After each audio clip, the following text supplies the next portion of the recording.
पहिला त त्यहाँ सुरक्षा दिइरहेका सुरक्षाकर्मीहरूले पछि हटेर सबैलाई भित्र जान दिएको जस्तो देखिन्छ। प्रदर्शनकारीहरू हात उठाएर भित्र पस्दै गरेको पनि देखिन्छ। यस्तो लाग्छ उनीहरूलाई कसैले हात माथि उठाएर भित्र जान भनेको छ। प्रदर्शनकारीहरू पनि अब हामीले जित्यौँ भने जसरी उमङ्गमा देखिन्छन्, तर उताबाट गोली बस्न सुरु हुन्छ, अर्को नरसंहार हुन्छ, सबैको भागाभाग हुन्छ। यो भिडियोमा त मजाले हेर्नुभयो कसरी हात उठाएर अगाडि सारेर हाम्रो साथीहरू दाइ दिदी भाइ बहिनीहरूलाई ढालेका थिए। र त्यति मात्र कहाँ हो र, यो पनि हेर्नु, प्रहरीले हस्पिटलभित्रै पसेर कुटपिट गर्ने र अश्रु ग्यास पनि हान्न सुरु गर्छ।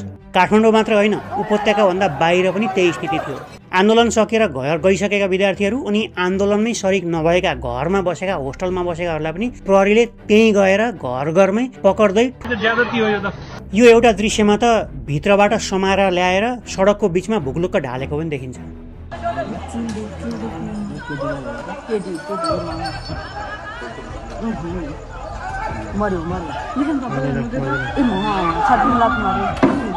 यसरी टोल टोल घर घरमा गएर त्रास देखाइएको थियो त्यो दिन। ती दिनहरू उनका थिए भने अब आउने यही फागुन 21 गते अब यो चाहिँ हाम्रो दिन हुनेछ। हाम्रो युवाहरूले देशको परिवर्तन र भ्रष्टाचारको विरुद्ध गोली थापेका छन् हैन, र ती सबै गोली थापेका घाइते भएका युवाहरूको न्याय तपाईको एक एक भोटमा छ। हामी सबै नेपाली दिदी दाइ दाजुभाइ अङ्कल आन्टी सबसँग एकदमै रिक्वेस्ट गर्छु, प्लिज यसपालि भोट हजुरहरूले नयाँलाई गरिदिनुहोस्। ती पुराना पार्टीहरू सबै मिलेकै छन्, अहिले पनि मिलेका छन्, हिजो पनि मिलेका थिए र भोलि पनि मिल्ने नै छन्। यदि भोलिको दिनमा पनि हाम्रो भाइ बहिनीका हत्याराहरू नै सत्तामा आउने भए उनीहरूलाई न्याय दिलाउने नै को हुन्छन्? आफै पनि एकचोटि प्रश्न गर्नुहोस् र यो फुल भिडियो पनि एकचोटि युट्युबमा गएर हेर्नुहोस्।